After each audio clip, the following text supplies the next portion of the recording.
আসসালামু আলাইকুম। কি অবস্থা সবার? কেমন আছেন আপনারা সবাই? আলহামদুলিল্লাহ, আমরা তো সবাই ভালো আছি। নতুন আরেকটা ভিডিও নিয়ে চলে আসলাম। তবে আজকের ভিডিওটা একদম হোল ডে কোনো ওইরকম ব্লগ থাকছে না। আজকে হচ্ছে আমি জাস্ট 3টা রেসিপি আপনাদের সাথে শেয়ার করব। এক নাম্বার হচ্ছে চাপা শুটকির একটা লাল লাল ঝাল ঝাল ভর্তা, তারপর হচ্ছে ঝাল চাপটি পিঠা, আর একটা হচ্ছে ফিশ কাটলেট বা ফিশ কাবাব যেটাই বলেন। তো আমি হচ্ছে এই 3টা রেসিপি আজকে মূলত আপনাদের সাথে শেয়ার করব। তো প্রথমে হচ্ছে আমি চাপা শুটকিটা নিয়ে গরম পানি দিয়ে ভিজিয়ে রাখলাম, শুকনো মরিচ গরম পানি দিয়ে ভিজিয়ে রেখেছি। এগুলোকে আমি হচ্ছে ব্লেন্ড করব। তার আগে এখানে আমি হচ্ছে নিয়ে নিলাম চালের গুঁড়া, শুকনো চালের গুঁড়া 1.5 কাপ, সামান্য পরিমাণে হচ্ছে আটা দিলাম, আর দিয়ে দিলাম লবণ। এটা আমি বানাচ্ছি ঝাল চাপটি পিঠার জন্য। আমার হঠাৎ করে লাল লাল ঝাল ঝাল চাপা শুটকির ভর্তা দিয়ে এরকম চাপটি পিঠা খেতে ইচ্ছে করতেছিল। তো যেই ভাবা সেই কাজ, আমার ইচ্ছে হওয়ার সাথে সাথে আমি চলে আসলাম কিচেনে। এসেই হচ্ছে আমি সব প্রসেস শুরু করে দিলাম। আর এই চাপটি পিঠা আমি এর আগে কখনো বানাই নাই, তো আইডিয়া করে বানিয়ে নিচ্ছিলাম। এখানে শুকনা চালের গুঁড়ার সাথে আমি একটু পরিমাণে আটা দিয়েছি যেন একটু সফট হয়, আর চালের গুঁড়ার কারণে এটা একটু ক্রিস্পিও হবে। এখানে আমি পেঁয়াজ কুচি, কাঁচামরিচ কুচি, ধনেপাতা কুচি দিয়েছি, আর দিয়েছি হলুদ গুঁড়া আর লবণ। এই দিয়ে তারপর পানি দিয়ে এখন হচ্ছে আমি একটা ব্যাটার তৈরি করে নিলাম। ও এখানে কিন্তু আমি আদা বাটা রসুন বাটাও দিয়েছি, এটা অবশ্যই দিতে হবে, তাহলেই চাপটি পিঠাগুলো খেতে ভালো হবে। এটাকে ঝাল চাপটি বলে আর কি। তো এই যে এখানে আমি হচ্ছে এটা বানানোর পর, মানে ব্যাটারটা বানানোর পর প্রথমে আমি একটা ট্রাই করে দেখতেছিলাম যে ঠিকঠাক হয়েছে কিনা আমার ব্যাটারটা, এটার কনসিস্টেন্সি ঠিক আছে কিনা সেটা ট্রাই করার জন্য আমি প্রথমে একটা বানিয়ে নিলাম। আর বানিয়ে দেখলাম যে এটা সত্যিই খেতে অনেক বেশি মজার। তারপর হচ্ছে আমি বানানোটা বন্ধ রেখে আমি একটাই বানিয়েছি দেখার জন্য। তারপর যে শুটকিগুলো আমি ভিজিয়ে রেখেছিলাম ওই শুটকিগুলোকে ভালো করে ক্লিন করে নিয়েছি পরিষ্কার পানি দিয়ে। তারপর হচ্ছে আমি শুকনা মরিচ, শুটকি আর 3-4 কোয়া রসুন আমি একসাথে ব্লেন্ড করে নিয়েছি। তারপর তেলের মধ্যে পেঁয়াজ হালকা ভেজে নিয়ে ব্লেন্ড করা শুটকি আর মরিচ বাটাটা দিয়ে দিলাম। এখানে আমি আর দিয়েছি সামান্য পরিমাণে একটু হলুদের গুঁড়া, আর দিয়েছি লবণ। এগুলাই দিয়েছি। এখন হচ্ছে অনবরত নাড়াচাড়া করে আমি শুটকির ভর্তাটা বানিয়ে নিব। এটা এত মজার একটা ভর্তা, ভাত খাওয়ার সময় এটা থাকলে মনে হয় আর অন্য কিছু লাগবে না। এটা এতটাই মজার, পেট ভরে ভাত খেয়ে ওঠা যাবে। যারা শুটকি খেতে পছন্দ করেন তারা এটা অনেক বেশি পছন্দ করবেন, আর অনেকেই এভাবে বানিয়ে খায়। তো আমি হচ্ছে এর আগেও বানিয়েছিলাম। আর এই চাপা শুটকিগুলো আমি কক্সবাজার থেকে নিয়ে আসছিলাম। এরপর আমার আর এটা ট্রাই করা হয় নাই, মানে খাওয়াই হয় নাই। আর শুটকি হচ্ছে খুব একটা খাওয়া হয় না। তো আজকে আমার মনে হলো যে একটু চাপা শুটকির ভর্তা করব, আমি একটু চাপটি পিঠা দিয়ে খাবো। এই তো বানিয়ে নিলাম ভীষণ মজার ঝাল ঝাল লাল লাল চাপা শুটকির ভর্তা। এটা তেলের মধ্যে দিয়ে করেছি। চাপা শুটকির ভর্তা পাটায় বেটেও হয় কাঁচা পেঁয়াজ দিয়ে। তো এই তো এখন আমার বানানো শেষ, আমি এখন বানাবো চাপটি পিঠা। তো এই যে একটা একটা করে এখন আমি বানিয়ে নিচ্ছি। এটাও ঝাল ঝাল করে বানিয়েছি, বেশি করে কাঁচামরিচ, ধনেপাতা, পেঁয়াজ কুচি দিয়ে। আর এইগুলো আজকে খাওয়ার পর মুখের মধ্যে ঝাল মনে হচ্ছিল যে ব্রাস্ট হয়ে যাবে মুখের ভেতর, এত পরিমাণে ঝাল লাগছে। আর এই যে আমরা দুজন এখানে বসে বসে খাচ্ছিলাম, আর আমি একটা একটা করে বানাচ্ছিলাম। আর এই তো এটা ছিল লাস্টের পিঠাটা, একদম ক্রিস্পি মুচমুচে হয়েছিল, খুব বেশি মজা লাগছে। আমার ঠিক যেমনটা খাওয়ার ক্রেভিংস হচ্ছিল আমি ঠিক ওইভাবেই বানিয়ে খেয়েছি। আলহামদুলিল্লাহ, অনেক তৃপ্তি করে মজা নিয়ে খেয়েছি। খুব বেশি ঝালও লাগতেছিল, আর আমি হচ্ছে খাচ্ছিলাম ঝালের মধ্যে দিয়েও। আর ভর্তাটার কথা কি বলবো, উফ, আপনারা যারা খান নাই একবার শুধু বানিয়ে এটা খাবেন, এই ভর্তার প্রেমে পড়ে যাবেন। আমি এই ভর্তা আজকে আপনাদের সাথে ভাত দিয়ে খেয়েও আমি ভিডিওতে শেয়ার করব। আমি এত মজা নিয়ে খেয়েছিলাম। মাঝে মাঝে এরকম ভর্তা দিয়ে খুব মজা করে ভাত খাওয়া যায়।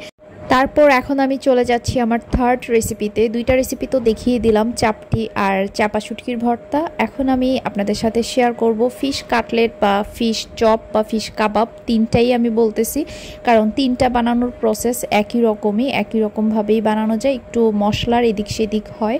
তো এখানে আমি নিয়েছি রুই মাছ, আর 2 পিস নিয়েছি আমি টুনা মাছ। তো এই যে রুই মাছ আর টুনা মাছটাকে আদা রসুন বাটা, তারপর গোলমরিচের গুঁড়া আর হলুদ লবণ দিয়ে আমি সেদ্ধ করে নিয়েছি। আর সাথে নিয়েছি একটা বয়েলড আলু। তো এই যে এখানে আমার হচ্ছে মাছ থেকে আমি কাটা ছাড়িয়ে নিয়েছি, আলুটা ম্যাশ করে নিয়েছি, আরও নিলাম পেঁয়াজ কুচি, কাঁচামরিচ, ধনেপাতা কুচি। এখন হচ্ছে আমি এই ফিশ কাটলেটটা বানানোর জন্য মাছটাকে প্রিপেয়ার করব। মাছটা তো অনলি সেদ্ধ করা, এখন এটাকে আমি হচ্ছে ভুনা টাইপের করব। তার জন্য এখানে আমি কড়াইয়ের মধ্যে তেল দিয়ে তার মধ্যে পেঁয়াজ কুচি দিয়ে হালকা ভেজে নিয়েছি। খুব বেশি বেরেস্তা টাইপ করে না, একটু পেঁয়াজটা নরম হওয়া পর্যন্ত ভাজলেই চলবে। আর তেলের পরিমাণটা আমি কম কম দিয়েছি যেন একদম খুব বেশি তেলতেলা না হয়ে যায়। এটা যদি নর্মালি ভাত দিয়ে খাওয়ার জন্য হয় তাহলে তেল বেশি করে দিলেই ভালো লাগবে। যেহেতু আমি এটা দিয়ে কাটলেট বানাবো সেজন্য তেলের পরিমাণটা কম দিলাম। পেঁয়াজটা ভেজে নেওয়ার পর এখানে আমি দিয়েছি আদা রসুন পেস্ট। আমি মাছ সেদ্ধ হওয়ার সময় আদা রসুন পেস্ট দিয়ে সেদ্ধ করেছিলাম। তারপর এখানে দিয়েছি হলুদ, তারপর সামান্য একটু মরিচের গুঁড়া, খুব বেশি মরিচ দিই নাই, এটা মেনলি আমি আরিশের জন্য করতেছি। আর হচ্ছে গিয়ে এখানে আমি দিয়েছি ধনিয়া জিরা গুঁড়া, গোলমরিচের গুঁড়া, তারপর দিয়েছিলাম একটু গরম মশলার গুঁড়া, লবণ। এই দিয়ে মশলাটাকে একটু কষিয়ে নিয়ে ধনেপাতা কুচি দিলাম। তারপর সব কিছু ভালোভাবে ভেজে নেওয়ার পর এখানে আমি দিয়ে দিলাম এখন মাছগুলা।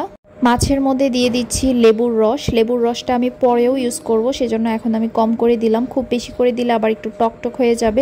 আর লেবুর রসটা দেওয়ার কারণে মাছের একটা আষ্টে যে স্মেল থাকে ওইটা চলে যাবে। আর তারপর এখানে আমি দিয়ে দিলাম ম্যাশ করা আলু। তারপর এখন সব কিছুকে ভালো করে আমি মিক্স করে এটাকে একদম ভাজা ভাজা করে নেব, যেন একদম পুরোপুরি মাছের যে স্মেলটা ওইটা চলে যায়। এইরকম ভাজা ভাজা করে নিব। লাস্টে এখানে আমি একটু হালকা করে টালা জিরা গুঁড়া দিয়েছি। আর এই তো লাস্টে হচ্ছে আমি একটু অল্প করে কাঁচামরিচ দিচ্ছি, যেহেতু আমি এটা হচ্ছে মেনলি আরিশের জন্যই বললাম, কারণ আমার ছেলে ইদানিং মাছ খেতে চাচ্ছে না।